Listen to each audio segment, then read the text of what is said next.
Zaħwa minn ġewwa l-Facebook u YouTube u televizjoni, għal-kelma oħra minn fom il-kelma tal-mulej, minn fom il-mulej u mill-kelma tiegħu il-Bibja.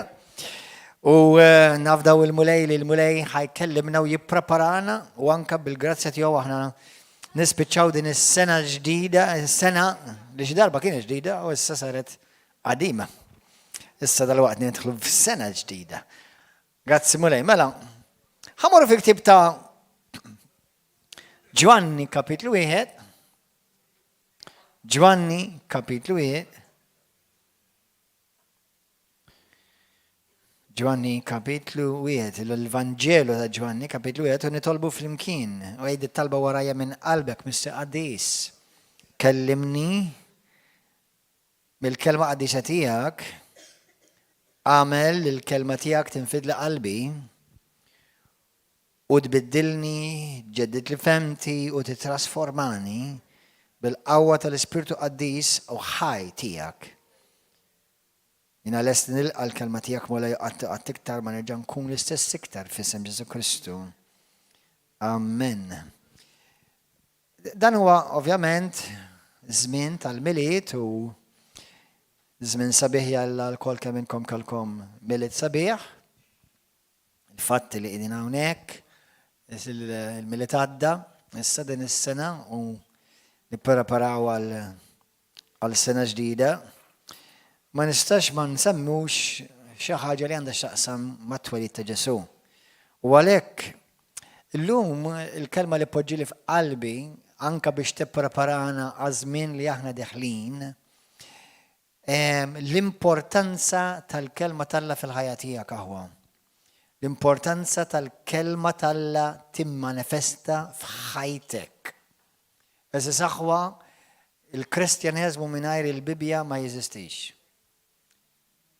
Anzi, ġifieri ħanamlu aktar personali. Kristjaneżmu mingħajr il-kelma tal-Alla f'ħajtek ma jeżistix. Qed tifhmu din? Infatti m'hemm xejn li jeżisti f'ħajtek mingħajr il-kelma tal-Alla.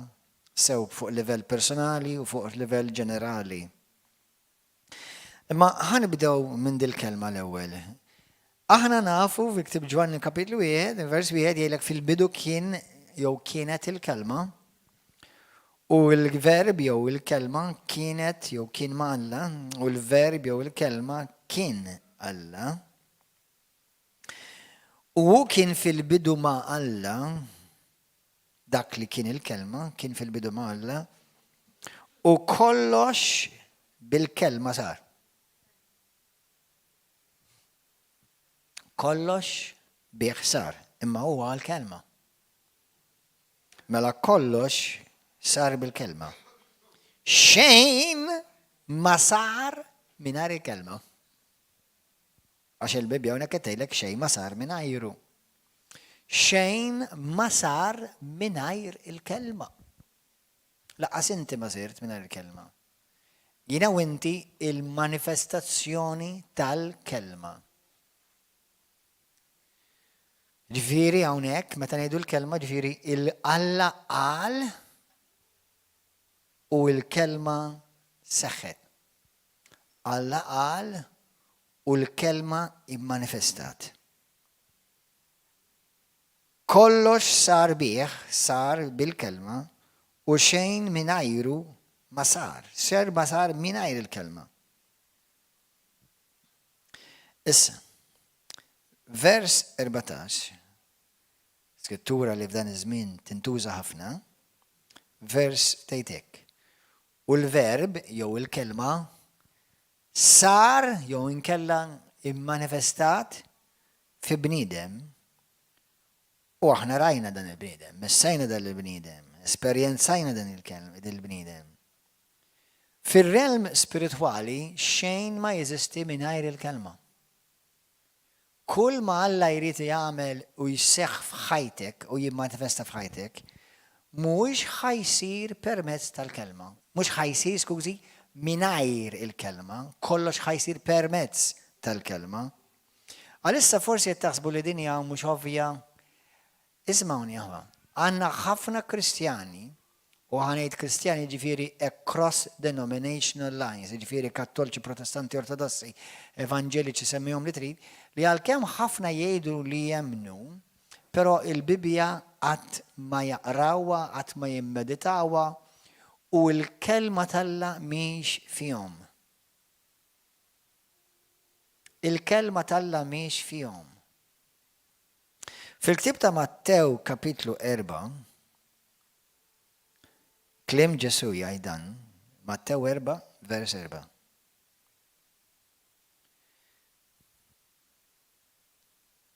Ok. Kaw xaħat li għandu bżon translation, please kelmu il-kit għat-translation. Ġesu jgħid isma, dal-klim. Ġesu wieġbu hemm miktub il-bniedem mhux bil-ħobż biss jgħix. Iżda b'kull kelma li toħroġ minn fomm Alla. Kemm minnkom kiltu biċċa ħobż illejla? Tista' ssibili fejni? Hawn xi ħadd jista' jsib li dik il-ħobż li kilt illejla? Sibt? Le, jekk qiegħda fil-basket għadha m'għadha mhix ġefik. Ġibta miegħek inti. Għamek. Imma għadek ma kiltix u bħalissa żgur ma tistax tikolla. Imma għal dawk li intom kiltu l-ħobs illum, għaw xaħat kil l-ħobs il-lejla?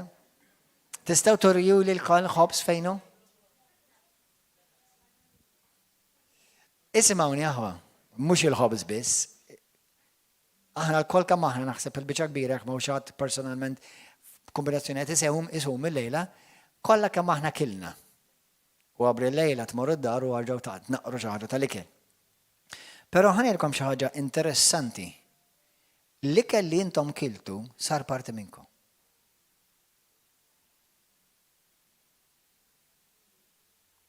L-ikel li jint kilt sar parti minnek.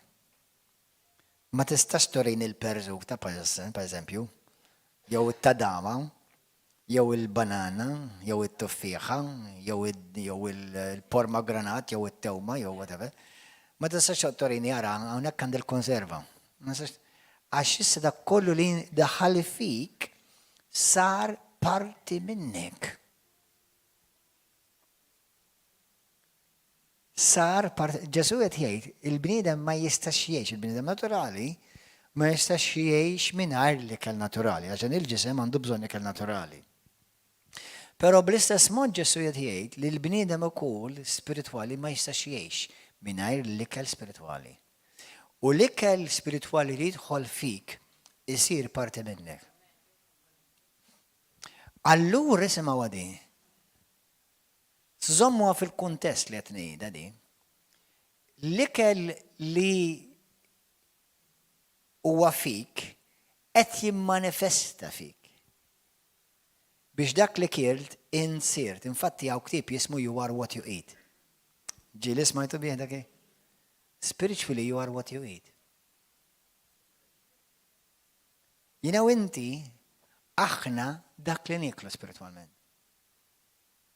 Allura, biex inti tkun taf, biex wieħed jixet, juri, xet jiekol, aħna ġeneralment nafu li jekk xi ħadd għandu dieta biex healthy jibda jimmanifesta fis-saħħa tiegħu, jibda jimmanifesta fil-ġisem, fil-peace, sewwa mhux għax kull min għandu naqa' peace għax ma jikolx tajjeb, imma a general rule meta inti taf li hemm xi ħadd li mhux bil-fors għandu tendenza biex jeħxin, imma għax forsi mhux għax jikol tajjeb, allura ħajja jiġi spiċċa dak il-wejt dak li kell ħażin qed imardek infatti.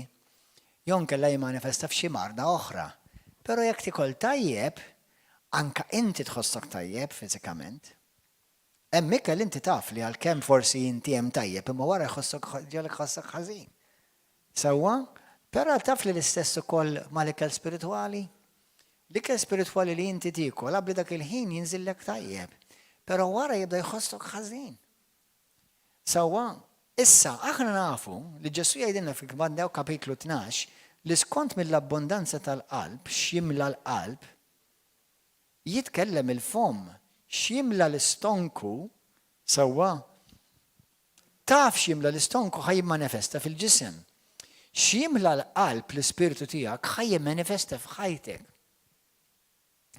Issa ħanidok number 1, Ġesu u l-kelma ma tistax tifridhom. Ħafna Kristjani jaħsbu li tista' ssir taf lil Ġesu apart il-kelma. Impossibbli. Tgħid li ma nafx naqra, taf tisma'? Għal min jaf jaqra, pereżempju aħna ġieli smajna bi Smith Wigglesworth. Taf li dak ma kienx jaf jaqra, imma għax ried jitgħallem jaqra, itgħallem u l-unika ktieb li qatt qara f'ħajtu huwa l-Bibja. Għax ried jitgħallem. Sewwa u hawn ħafna nies oħrajn hekk fid-dinja bħalu li jabli qatt ma qraw jew ma kellhom skola, ma kellhomx opportunità, whatever, imma poġġew moħħhom hemmhekk u kellhom rieda li jixtiequ jitgħallmu, bdew jaqraw l-Bibja. Where there is a will, there is a way, it is still the truth.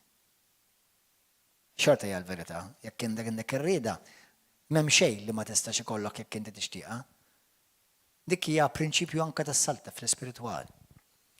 Però mill-lat spiritwali, jekk jiena u inti ħanejxu ħajja vittorjuża, ma tistax tinfiret mill-kelma ħwa. U jekk jiena u inti ridu naraw l-opri ta' Kristu, ma tistax tinfiret mill-kelma. Ara ħanilkom ħaġa. X'imkien ħadd iekol. Ħanerġa' ngħidilek din. X'imkien inti qed tiekol. Ħanejda bl-Ingliż. No matter what, somewhere you are eating. T'għamilx differenza imma x'imkien inti żgur qed tiekol. Ħafna drabi fil-natural l-ikel tajjeb trid tfittxu. L-ikel junk issibu kullimkien.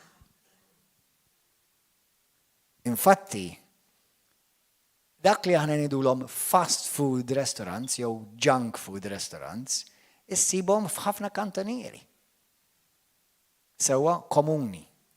U ħafna drabi l-ikel isir fuq massa u jsibu komuni.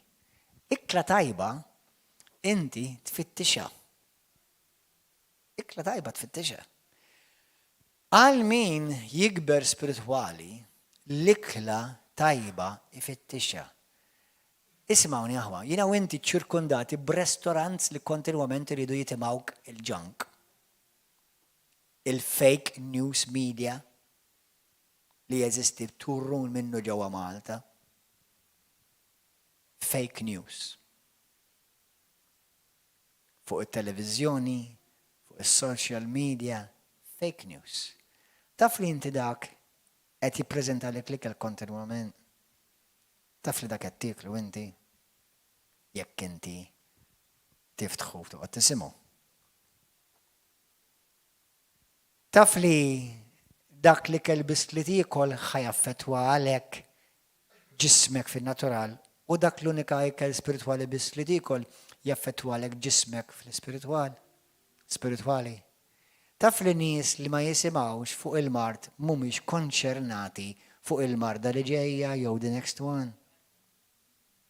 U mhux qed jibżgħu mill-virus li ħajjiġi għax ma semgħux bih.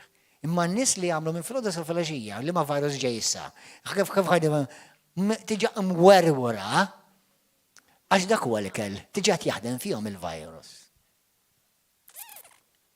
Imma għan-nies li għażlu r-restorant u marru jfittxu dak ir-restorant fejn għandu ikel tajjeb, sewwa allura s-sistema immunitarja tagħhom, immunitarja tagħhom, insomma. Immunization tagħhom xjejt aħbarijiet oħra isir irrelevanti għaliex issa id-DNA tagħhom spiritwali hija mibnija fuq ikel bnin li jsaħħek. U l-ikel maħmuġ li jivvalenak huwa iktar faċli taċċessaħ fid-dinja tal-lum. Allura jina u inti rridu nagħmlu bisforz konxju li jina rrid nisma' u rrid nikol biss ikelli ħajsaħħaħni. Kontinwament ma rridx iż-żerrija tad-demonju tidħol fija. Iż-żerrija tad-demonju huwa dejjem l-arfin tad-dinja. Xjejt ix-xitan u xtejt id-dinja jmur kontra xjejt Alla. Qed tifhmu aħwa? Qed taqbdu xi ħaġa? Issa aħna qed ngħixu fi żminijiet li l-informazzjoni kibret. Imma ma l-informazzjoni li kibret mhux biss tajjeb, kibret ħafna informazzjoni ħażin, arriq, korrott, pervers, maħmuġ, diaboliku. Ftakru din, ħanidkom aħwa, ftakru għadi, għax xi kultant tiġi f'moħħi u naħseb fuqha. Meta inti għandek news tad-dinja, m'hemm bżonn qed issegwi x-xitan. Ix-xitan kuntent inti tiekol mill-mejda tiegħu mill-news tad-dinja. Ftakar, ix-xitan huwa l-alla ta' din id-dinja. Inti m'hemm bżonn tgħidlu ħejl Satan, kull ma għandek tgħid tiftaħ il-gazzetta u jinnemminha, ix-xitan kuntent. Qed tiekol l-ikol tiegħu. Għax ix-xitan huwa id-demonju huwa l-alla li jinfluwenza id-dinja. U dawk li għadhom mhumiex ta' Kristu jippropagaw il-kelma tal-Alla, qed jippropagaw l-informazzjoni tad-demonju biex lilek jikkundizzjonak u jikkorrompik. U jivvalenak l-ispirtu tiegħek. Allura jiena u inti rridu nagħmlu biħsieb minn qabel li jiena rrid nintela biss xejt Alla. Għax xejt Alla ma jgħaddi qatt. U xejt Alla jissupera xtejt id-dinja. Xtejt id-dinja huwa temporanju. Xejt Alla huwa għal dejjem huwa etern. Allura jiena u inti rridu ma nistgħux inkunu casual seekers. We have to be purposeful seekers. Ma nistax inkun u hija. Per esempio, jina fil-Kristjani, meta ġili saqsejtom inti daqra l-Bibja, naqra l-iskrittura li titlali kull-jum. Moħkom hawn. Imagine if that was food. Boys, girls, those of you who say, well, yes, I read the Bible. I read the scripture that comes up every morning on my computer or my smartphone.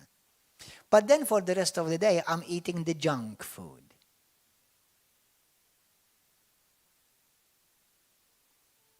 Għal dawk li jgħidu ħanajda bil-Malti, għal dawk li ma fehmujiex.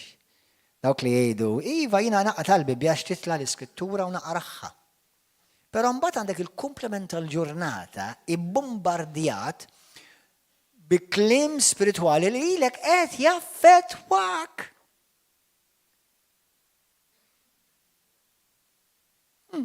Għalek konna għallem il-Pilates klassa xadni nistreċja. Għattifmu għahwa. Kem jina u inti ridu nkunu biskop kull-jum x'ma nismax biskop u x'nisma biskop. X'inqatta nisma l-iktar. Jista' jkun ħanejdukom aħwa. Grazzi Spiritu Santu. Bokkom hawn. Xi jwissi Ġesu fuqu l-aħħar ta' żminijiet? X'iktar ħaġa li jwissi Ġesu fuqha? Il-qerq. Mela l-qerq ifisser, mela. Jesus warns us the most about deception. He warns us about other things. Ifissina fuq affarijiet oħra, ma l-iktar deception. Mela ssir nafsit. And many will be deceived. Ħafna jkunu qarqa. Dik tfisser li the majority will be deceived. Moħħkom hawn. Please pay attention. Listen. Many will be deceived because the discernment in many has gone down.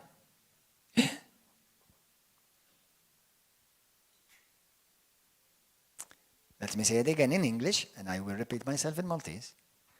Many will be deceived because the discernment, the ability to tell the difference between right and wrong, has gone down.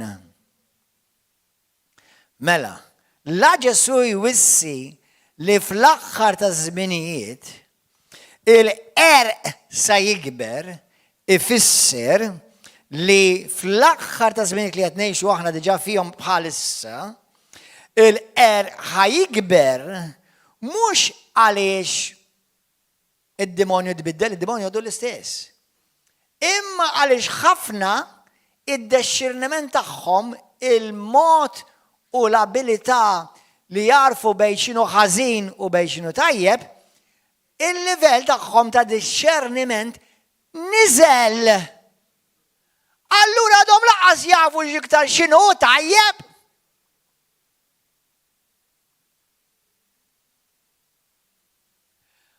Id-discerniment ta' ħafna sa madwar 10 l-iktar 20 sena ilu, l-iktar, jekk inti tara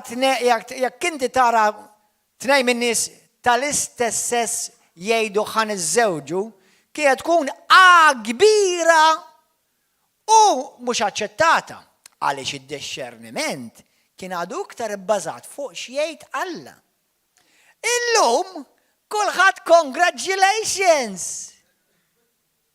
Alla ma tbiddilx, id-demonji ma tbiddilx, id-discerniment naqas.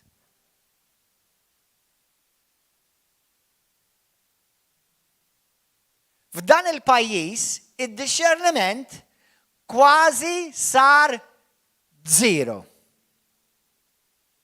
Illum trid tkun vera bniedma jew bniedem vera immarkat minn Alla u tkun vera b'għed minn dawk l-imberkin mażulin b'subaj Alla u naqażlek hekk. Għax ftit huma dawk li għadhom jiddixxernu x'inhu tajjeb u x'inhu ħażin. Ftit. Uj, anka fil-pulptu, xi ħadd il-ġimgħa qal li toħġ issemmi. Kif jinsejkom ma nsemmix? Uj, jiena m'iniex politikant. Jiena profeta tal-mulej, messaġġier tal-Alla.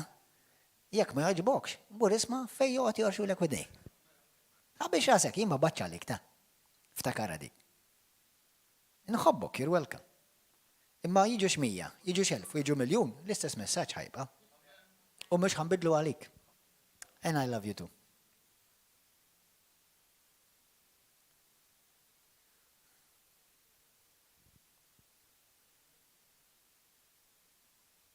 Għaliex id-discerniment? Sena ftit.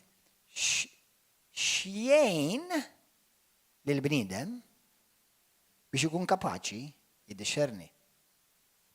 What gives the ability to a human being the ability to discern? Only what God says. The Bible. The Word of God. The rest, discernment is zero. Saftit ilu f'Malta li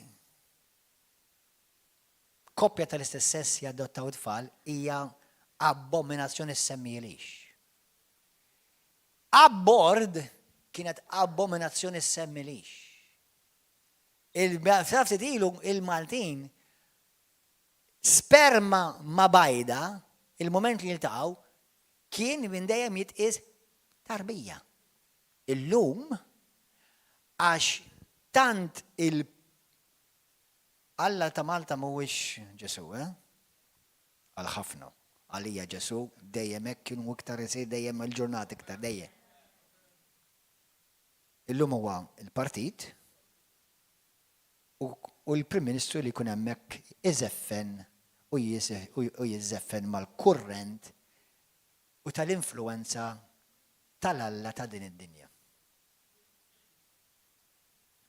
Għaliex amazing kif id-discerniment minn qabel ma tkun fil-partit u l-parlament u qabel ma tkun fis-siġġu tal-poter kif ikun għadu tajjeb id-discerniment.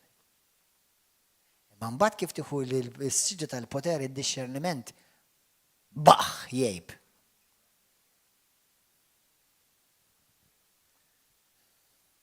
U inti toqgħodx tiċċassa, għax jekk ma jkollokx il-kelma l-istess ħajġrilek, ta' m'hemm bżonn tkun il-Prim Ministru jew il-President jew parlamentari, mingħajr il-kelma l-istess jiġri lilek. Ma tax-xogħol l-istess tagħmel il-kompromessi. Ma ċertu ħbieb biex ma jitilqux l-istess tagħmel ċertu għaliex jagħmelhom il-kompromessi. X'mintix konvint dak li Alla qal hekk hu. Kif jista' jkun hawn Malta noddu l-knejjes kattoliċi u ortodossi u protestanti għaw jekk trid bufeta kristjaneżmu u Malta. U għala? U għaliex Malta sejra lura spiritualment meta għandna daw il-knejjes kollha. Evangeliċi għandna fuq il-30 waħda.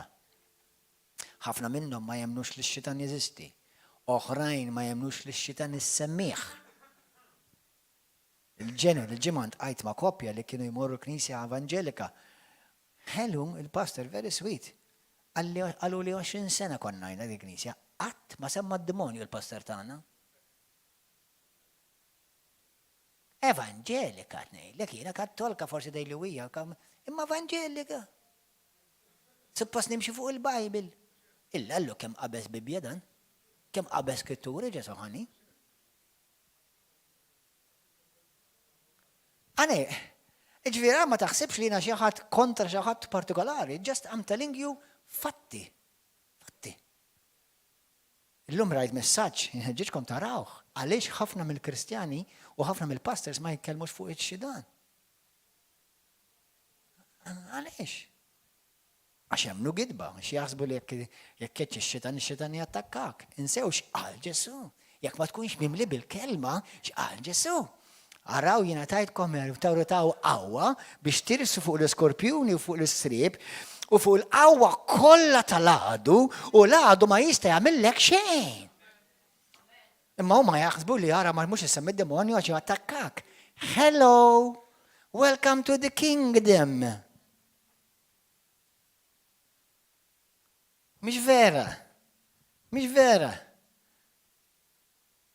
Xidan jibda jipprova jattakkak u żgur. Mek inti da Kristu l-estess jmissek. Maħna għandna nies mexxejja jgħidu mela ma nsemmix ix-xitan għax jattakkani. Intu raj. Ix-xitan jitwerwer minnek jekk inta Kristu. Bad nagħmel messaġġ fuq dak bista. Imma tintgħidilkom għaliex. Għax għandna pastors, apart il-qassisin, mhux kollha ħanejdu hekk. Ma għandna qassisin kattoliċi, pastors evangeliċi, inkluż anke pentekostalità. Pentekostali bla qatra qawwa. No, ma importax.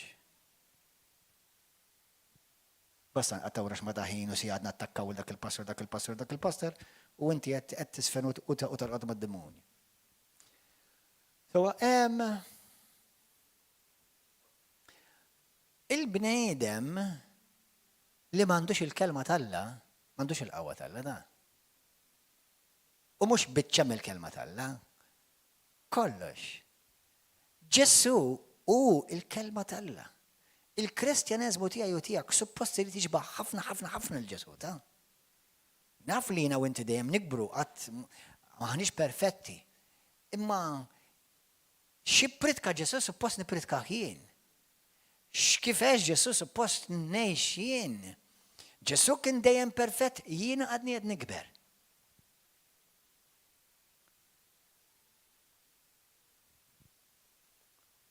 Għaliex naqas id-discerniment, għaliex nittolleraw il-ħmieġ? Għaliex qabel l-elezzjoni ngħidu mod, wara l-elezzjoni ngħidu kompletament l-oppost u kollox jiġi tollerat.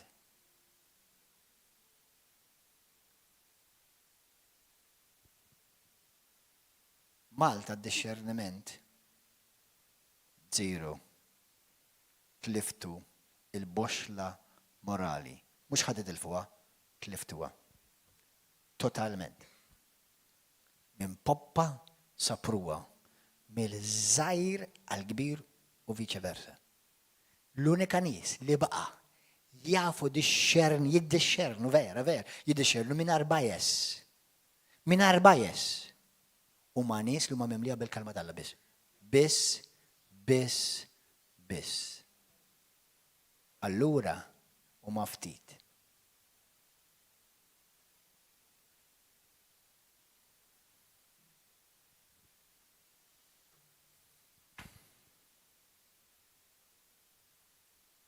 Ora Ġwanni 14. Kellimna Spiritu Qaddis.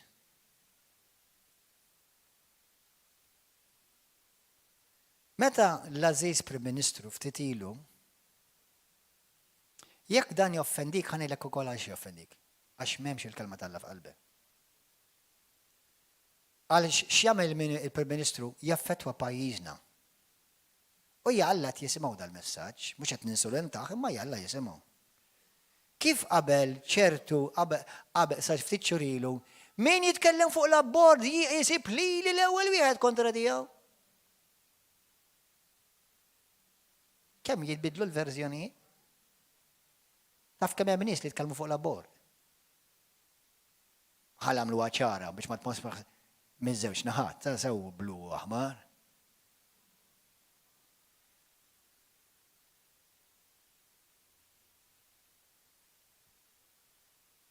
Ħanejlkom aħwa. Biex intom tifmu li kif għaliex nitkellem jiena hekk. Tridu tkunu tafu l-Ġesu. Għax inti tittaj, inti inti għax qabbilni ma' pastor so and so, qabbilni ma' Kristu, inti l-awtorità sħiħa, qabbilni ma' Ġesu. Ara Ġesu għadx indirizza daw it-tip l-affarijiet. Araw il-profeti tal-Alla, hekk għadx indirizzaw daw l-affarijiet. Jekk għamlu le, ejja ċċallenġeni bil-kalma tal-Alla li pastor inti out of line. U inti kid-dritta li tikkorreġini, tħabbix għazek biex ħan irrabja miegħek nilek għandek raġun. U nuk li tqabbilni mal-isqof u mal-papa u mal-qaddis. Kull rispett. Mux lej daw il-nies, ta' kull rispett il-viet nejtiku.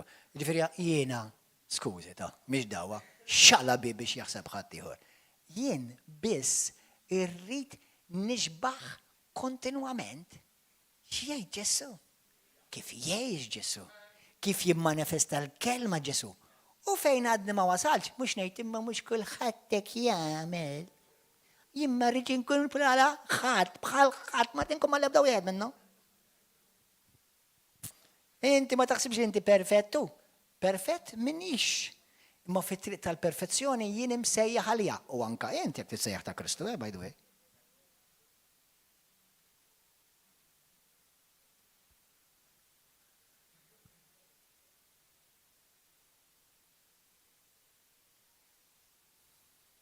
Kompromessi galor. Kompromessi galor. Kompromessi tal-bliħ. Il-mulej jagħti l-kuraġġ il-Prim Ministru. Xej, jagħtih il-kuraġġ. Iżomm il-kelma tiegħu stess li hu stess wieħed il-Malta. 50 jiem oħra dal-waqt ħaj jippruvaw jgħaddu liġi laqqas hemm mandat fuqha. Tgħid li ma mhux jekk ta' tfisser. Mela l-President Baħnanu Balalu. L-ex-Presidenta Baħnanu Balala. It-tobba kollha ta' Malta kollha Baħnanu. Daw kollha fehma ħażin. Jew tantina possedut bil-partit u m'għandix attra discerniment ta' Kristu.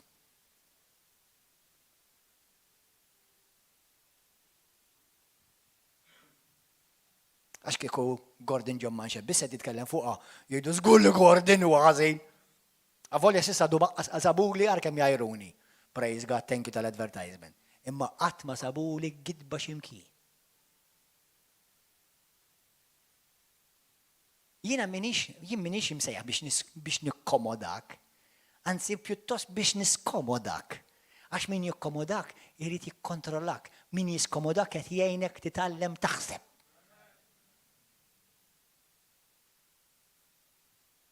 Min m'għandi l-ebda sejħa laqqas qattra minna li biex nipprova nikkomoda lil xi ħadd. Kieku rid nikkomoda lil xi ħadd, kont nibqa' ballarin. Naqbes u ntir, u when I used to love it, u dex kemm kienu jċabtpuli u kont ninżel. I used to love it. Hallelujah. Thank you, Jesus. Thank you, Lord. Hallelujah. Oh, I loved it. I was a man pleaser and woman pleaser too. But when Jesus called me, that's it. You're done. Now you please only me. And I said, yes, Lord. And I don't regret it.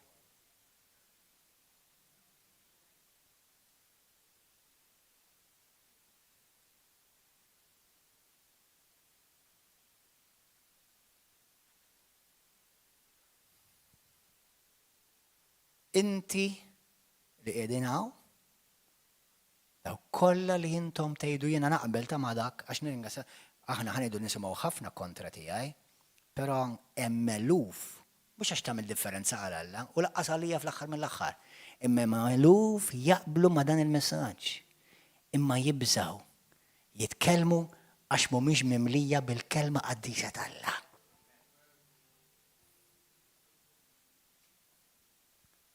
Int ippunta subajk il-dak taħdejk. Jew il-dik taħdejk, ippunta subajk. Ejlu int ir-risposta u t-tama ta' dan il-pajjiż biex ma jkomplix jereq. Int ir-risposta. U Kristu lilek qed jgħid. Kristu lilek qed ikellem, inti ir-risposta. X'nista' nagħmel? L-ewwel ħaġa li tista' tagħmel ibad dan il-vidjow lill-Prim Ministru.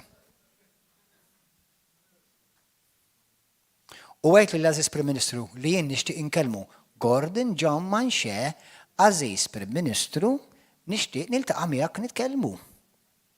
Kont batlek, u qed nerġa' ngħidlek, u ħanibqa' ngħidlek. U inti naf li tisma' lil kulħadd allura bla dubju dalwaqt tibgħat għalija.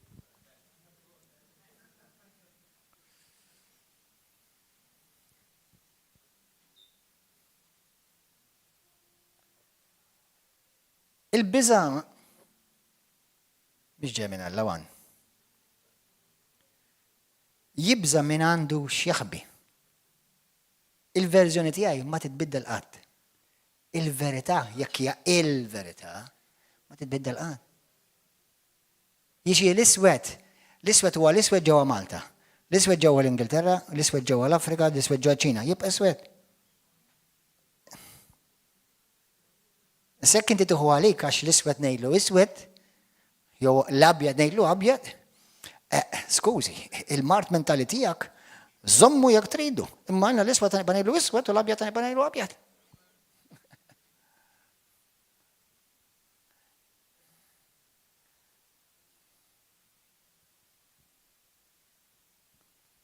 U għaliex? Għax hekk jagħmel Ġesu. Ġesu hekk hu. Ġesu hekk hu. Għax jekk l-iswed Alla jgħidlu abjad, Alla miġnun u giddib.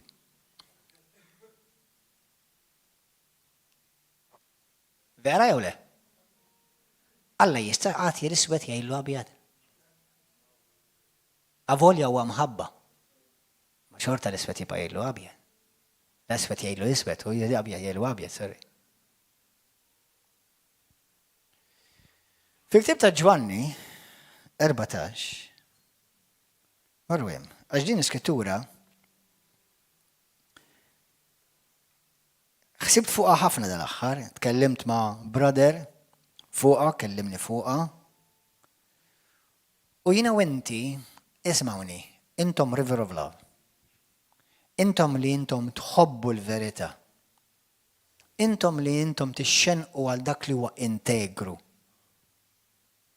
Intom imsejħin għal din l-iskrittura. Intom it-tama dan il-pajjiż. Tgħid imma jiena waħdi x'nista' nagħmel. Inti tista' tagħmel ħafna differenza. Ħafna tista' tagħmel differenza. Jiena wint tridu tagħtu rendu konċi darba quddiem Alla. Aziz Prim Ministru u Wasid President m'għandek għalfejn la ssifer u laqas tirriżenja. Il-Alla jtik is-saħħa biex tagħmel xogħolok. Mhux hekk qal Ġesu itlobni. Kjonqsu klerf itlobni u jien nagħti klerf. Ġakbu kapitlu 1 vers 5-7. Sewwa. Alla ma takx spiritu ta' biża'. Ma takx spiritu ta' qawwa ta' mħabba u ta' dixxiplina. Din għall-President.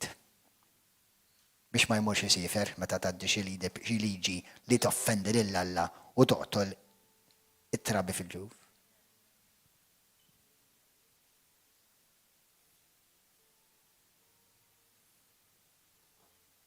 Għalaqlu dak l-antipatku.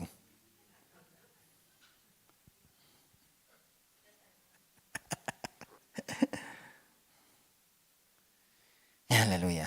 Isma' għadi l-iskrittura famuża, immemorizzata l-iskrittura. Tassew ngħidilkom vers ħsibtek batta fl-ispirtu. Vers 12, kapitlu 14 vers 12. Ġwanni 14 vers 12.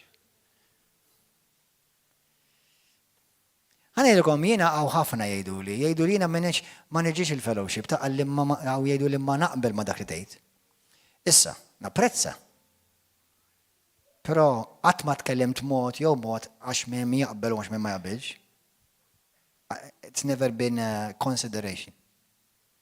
Isi, intom tgħixu bir-realtà li xi darba tittidu qudiem Alla. Intom tgħixu b'dik il-konxjenza. Tgħixu b'dik ir-realtà, taf li inti ħadha qudiem Alla xi darba. Taf li inti tara rendi kont. Skont ma ġie fdat lilek, għal dak tista' tirrendi kont. Tgħidlina ma nitkellimx fuq it-television, titkellem mal-familja, hemmhekk il-verżjoni tbiddilha int. Titkellem tax-xogħol, il-verżjoni hemmhekk tbiddilha. Mela sajn f'dak Alla lilek, fattarix.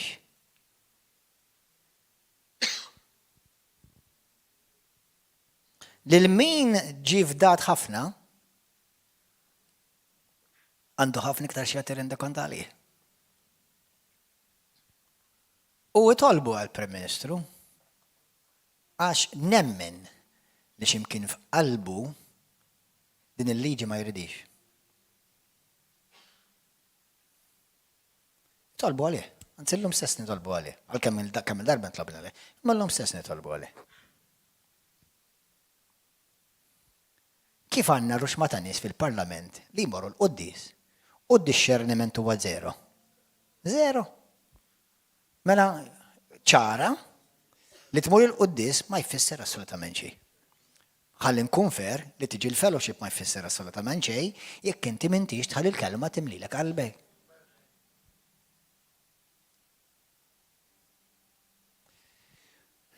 Illum smajt messaġġ jiena kontinwament, jiena nom fil-kelma by the way, nom fil-kelma kontinwament. Ma wieħed mill-messaġġi li fakkarni f'Gidjon. Tiftakru Gidjon? Meta l-ewwel kellu armata ta' xi kemm kienet 30,000. 30,000 kienet fl-eluf. U Alla qallu lil Gidjon qallu naqqasa. Mbagħad reġa' qallu reġa' naqqasa. U qallu insomma fl-aħħar naqqasa tant naqqasa baqgħu 300 biss. Qallu biex ma jmorrux jaħseb il-poplu tiegħi li għax huma ħafna rebħu dil-gwerra. Kull ma rrid jiena ftit li huma dedikati għalija.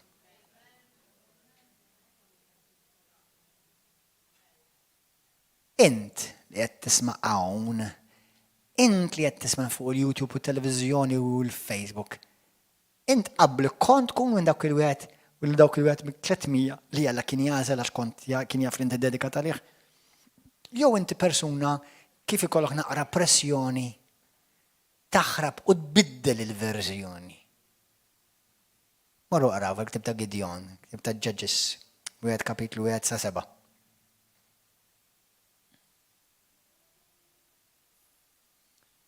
Darba Mater Teresa qalet Mr. Zbal qalet hekk, Alla jagħżel nies żgħar biex jagħmlu affarijiet kbar. Mhux jaf, ma jagħżilx nies kbar Alla. Aħna kollha żgħar quddiem Alla, aħna koll ma aħna tikka quddiem Alla. Imma Alla jagħżel tikka biex ibiddel l-alfabet kollu. Għandu kun Gandhi għalek, għal kun int il-persuna. Kun int il-differenza li tixtieq tara fid-dinja. Mhux toqgħod tgħid il-ħadd ieħor inbidel. Tista' tgħidlu jekk għandek tista' tgħidilhom why not bħalma kulħadd għandu dritt jgħid li jrid illum għandek kull dritt tista' tgħidilhom skont x'tgħid il-kelma talla. Imma fl-aħħar mill-aħħar inti tkun id-differenza li tixtieq tara f'pajjiżek, f'pajjiżek. Inti tkun id-differenza li tixtieq tara fl-iskola, inti tkun id-differenza li tixtieq tara fl-edukazzjoni. Għax li ma jisimgħunix, min qallek li ma jisimgħux? Għax jiena m'għandix sej, min qallek li m'għandek sej?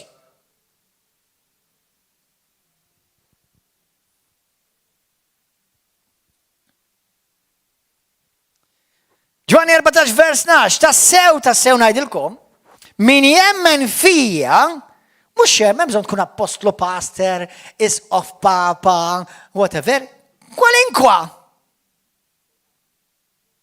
U wkoll qatt jagħmel l-opri li qiegħed nagħmel jien. U akbar minnhom qatt jagħmel għax jien sejjer għand il-missier. Ġesu għalinna li aħna ħnagħmlu opri bħalu u akbar minnu. Ismaw din il-weda. U jekk titolbu xi ħaġa f'ismi, jekk titolbu xi ħaġa f'ismi. Kristjani intom temnu għad il-kelma. Żgur temnu għax ħanitolbu l-lejla da. U la ħanitolbu fuq bbażati fuq din il-kelma ħma ħanaqalgħu, ħanaraw, ħanirċievu. U jekk nitolbu xi ħaġa f'ismi, jien nagħmilha. Żgur biex il-missier ikun glorifikat permezz ta' ibnu. Iva, jekk titolbuni xi ħaġa f'ismi, jien nagħmilha. Jien nagħmilha. Dik weda. Attaraw li hija weda. Morru fil Ġwanni kapitlu 4:15. Ġwanni 15. Qed tirċievu xi ħaġa l-lejl inda magħha. Jien qedtilkom li ħanitolbu għall-Prim Ministru u ħanżomm il-kelma tiegħi ħanitolbu għall-Prim Ministru.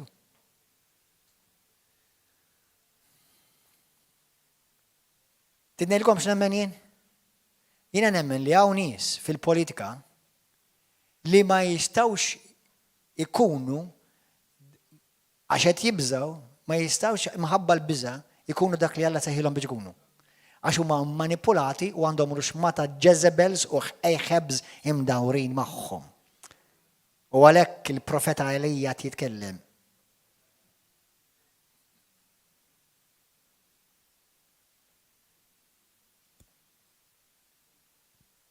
Minix Elija, just eżempju.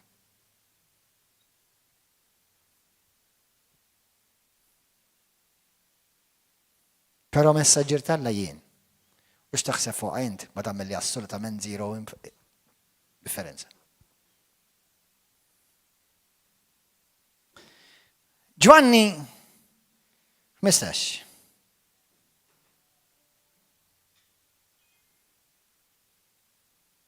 Ħanibda minn vers 5, isma'. Jiena d-dilja intom il-frijaj. Min jibqa' fija u jiena fih, dan jagħmel ħafna frott. Għax mingħajri ma tistgħu tagħmlu xejn. Imma permezz tiegħi tistgħu tagħmlu kollox. Jekk wieħed ma jibqax fija, jintrema. Issa ħanaraw kif tibqa' fih. Ħatara kif inti tista' tibqa' fih. U bil-kontra ħatara kif inti ma tibqax jew m'intix fih. Għax mingħajr ma tistgħu tagħmlu xejn jekk wieħed ma jibqax fija jintrema barra bħal fera u jinxef imbagħad frijaj bħal dawn jiġbruhom u jaħtfuhom u jitfawhom fin-nar u jinħarqu araw kif tibqa' fih. Kemm minnkom tibqgħu fil-mulej sal-aħħar. U tkun ċert li Alla huwa fik, Kristu huwa fik. Jekk tibqgħu fija u kliemi jibqa' fikom, itolbu kull ma tridu u jingħatalkom.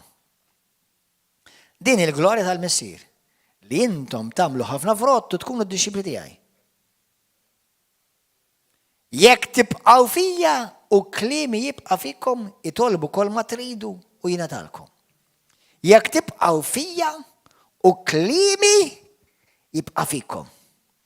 Għaliex Ġesu kull ma talab seħħ.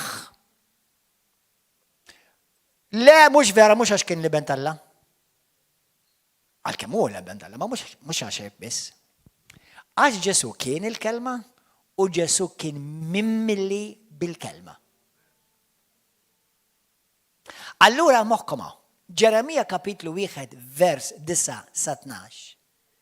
Alla jgħid lill-profeta Ġeremija li meta inti tkun mimli bil-kelma tiegħi u l-kelma tiegħi toħroġ minn fommok, dak li inti tgħid ma jibqax tiegħek isir tiegħi.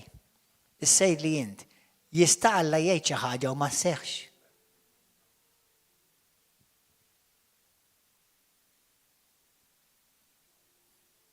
Il-profeta Alla huwa mimli bil-kelma Alla ta'.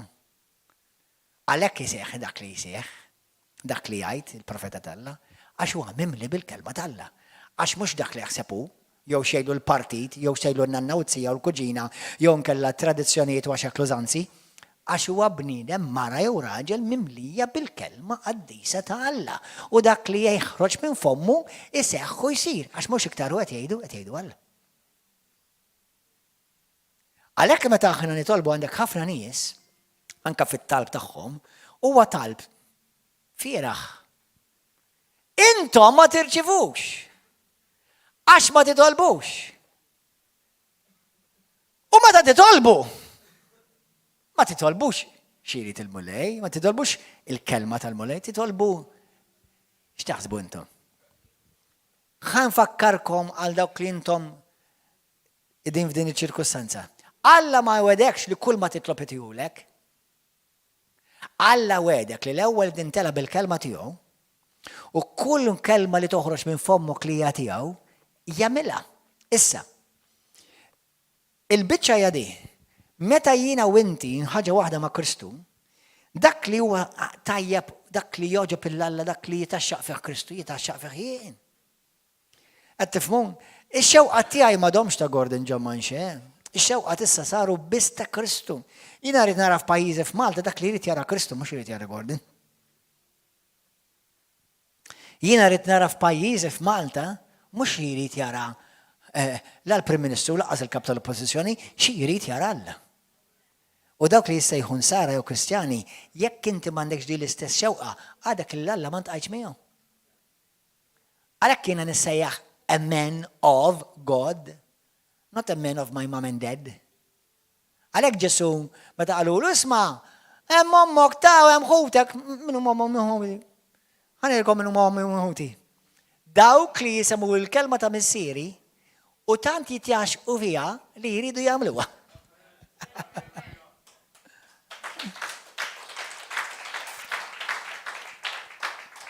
Hekk qal ta' Ġesu. Luqa kapitlu 11 minn vers 27 sa 28. Ektejn. U kemm huma mberkin dawk li jagħmlu l-kelma ta' missieri. Kemm huma mberkin tarafhom minn min il-bot. Differenti, id-dinja ma tħobbhomx. Għax id-dinja bħalma badet lilha tobod lilhom. Bħalma ħamġet lili tħammeġ lilhom. Bħalma gidbet fuqi tikdeb fuqhom. Imma kemm huma maħbuba mingħand il-missier. U d-dinja ma tista' tagħmilhom xejn għax huma protetti bil-preżenza qaddisa tiegħi u l-anġi Alla jiċċirkondawhom u n-nar Alla jiċċirkondawhom madwarhom, ħalleluja. U jiena nibgħathom biex ikunu xhieda għal kull ġenerazzjoni biex ma jkun hemm l-ebda ġenerazzjoni waħda biex tgħid li jiena ma smajtx. Dan huwa messaġġ profetiku teaching għal dawn iż-żminijiet u għal min għandu widnejhom qara waħda biss. Jisma' xi tgħid il-mulej.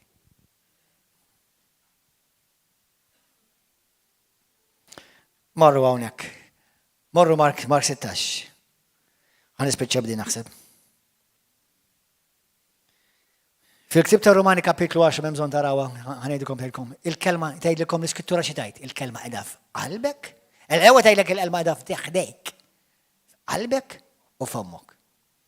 Hija l-kelma tal-fidi li aħna qegħdin inxandru biex kull min jemmen u min jistqar isalva.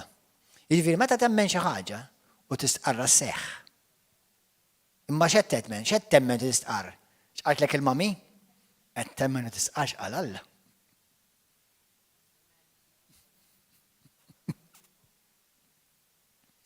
Amen? Halleluja. Issa, Mark 16, ħan nispiċċaw bdi. ħadtu pjaċiri lejla? Għaw xi ħadd ħalih fuq xi ħaġa, għaw xi ħadd ħalih, kun onest. Għaw xi ħadd tirfislek il-kallu lejla? Halleluja. Għaw xi ħadd il-kallu il-festulek li qartulek x'inqara? Halleluja, grazzi Ġesu. Sinjali kollha għandkom saqajkom notfa minn il-kallijiet.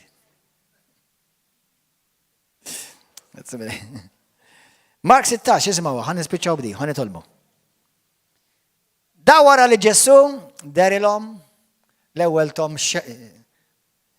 xeba kelma għax qallhom miskom tistħom il-tuha miegħi tgħidu li intom tiegħi u laqqas għandkom fidi.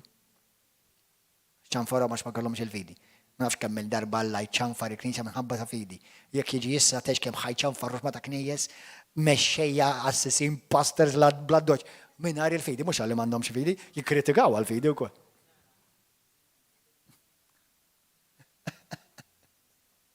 Praise the Lord, come Lord Jesus. Alleluja. Pero mbagħad Ġesu jgħidilhom imma ħanejdilkom.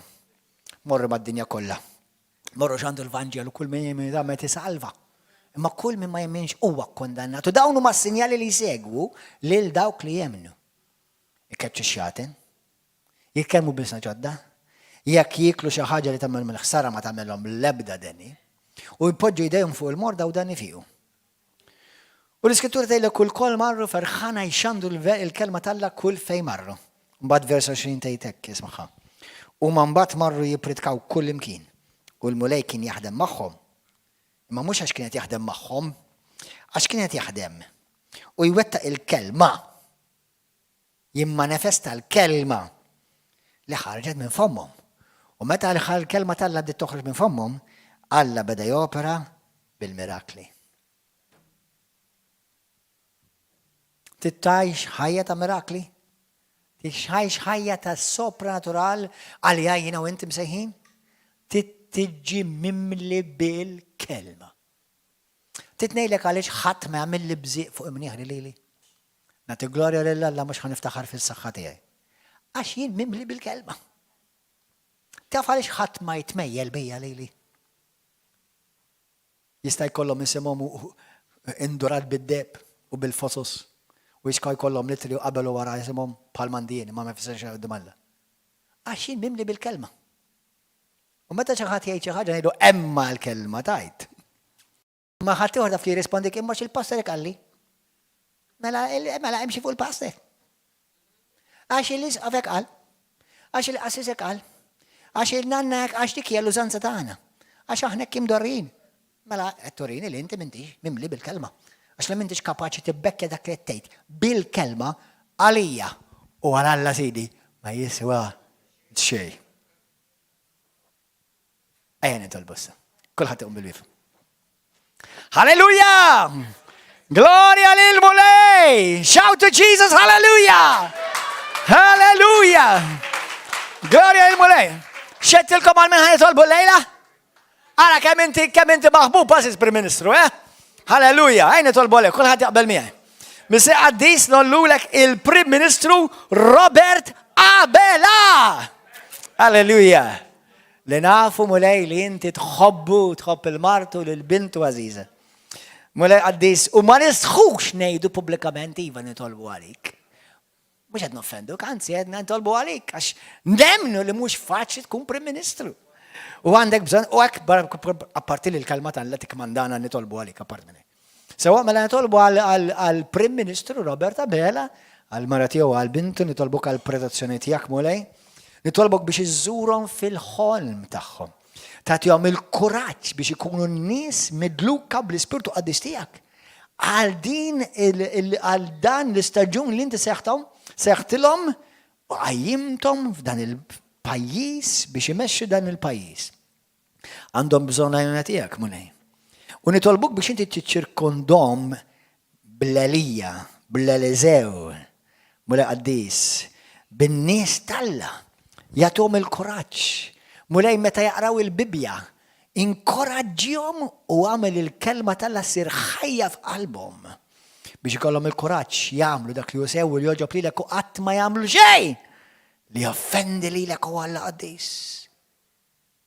Nitolbuk ukoll għall-parlamentari kollha u għall-President biex ikollhom il-kuraġġ mulej għax il-verità mulej ma titbiddel għal ħadd u ma titbiddel qatt. Għax aħna msejħin nkunu bħalek konsistenti l-istess il-bieraħ, illum u għal-dejjem. U mulej nitolbu l-kollejla għal-Maltin u għawċin kollha, għal-pajjiżna. Nitolbuk mulej Qaddis intervjeni int biex mulej l-ebda liġijiet oħrajn ma jkompli jidħlu pajjiżna li joffendu lilek. U iktar dawk il-liġijiet li joqtlu it-trabi fil-ġuf. Mulej Qaddis, għatjom l-erf tijak, għatjom il-revelazzjoni tijak, għatjom mulej Qaddis il-kuraġġ biex jarfu mulej. Inti diġà tkellimt minn ħafna ħluq differenti biex dawk li għandhom widnejhom biex jisimgħu u dawk li għandhom għajnejn biex jaraw. Jaraw fejn hija il-verità mingħajr bias. F'isem Ġesu Kristu. U nitolbuk mulej biex il-dawk kollha li sema dal-messaġġ sewgħu preżenti. U sewa mek fuq televizjoni, Facebook, YouTube. Ikollhom il-kuraġġ biex dan iż-żmien jażlu, aħna l-koll nażlu. Kulħadd jgħid warajja mulej Qaddis. Illum jien nażel konxjament li nkun persuna mimlija bil-kelma tiegħek. Int u Alla ma tagħmel xejn u ma għamilt qatt xejn mingħajr il-kelma Alla. Però fejn hemm il-kelma Alla, hemm int preżenti. Fejn hemm il-kelma Alla mxandra fil-kompletezza tiegħek, bla kompromess, hemm inti preżenti mulej. Għalhekk kompli manifesta fostna, immanifestna f'pajjiżna, mulej Qaddis biex dawk kollha li għandhom imħabba għalik u għall-kelma tiegħek. Ikomplu mulej jixxenqu għalik, ikomplu jimtlew bil-qawwa tiegħek biex aħna dak kollu nitolbuk skont il-kelma tiegħek iseħħu jsir f'pajjiżna, f'ħajjitna, fil-knejjes kollha ta' madwar Malta u għawdex f'kull denominazzjoni. U mulej biex l-insara iqumu u jkunu vuċi tad-dawl, tal-verità u tal-ħajja f'din is-sija f'isem Ġesu Kristu ta' Nazaret. Natu glorja u tifħir. Amen. Halleluja. Grazzi mulej, għatu ċebxi bakbera mulej. Amen. Għal dawk kollha li intom qegħdin issegwuna, kunu magħna hawnhekk nhar is-sibt li ġej alla jrid u l-ħadd filgħodu. Nawguralkom sena ġdida mimlija barka, rizq, għena u li tkun sena fejn tinvestu biex timtlew bil-kelma Alla. Il-paċi miegħek narawk hawn next time. Ciao ciao. Halleluja.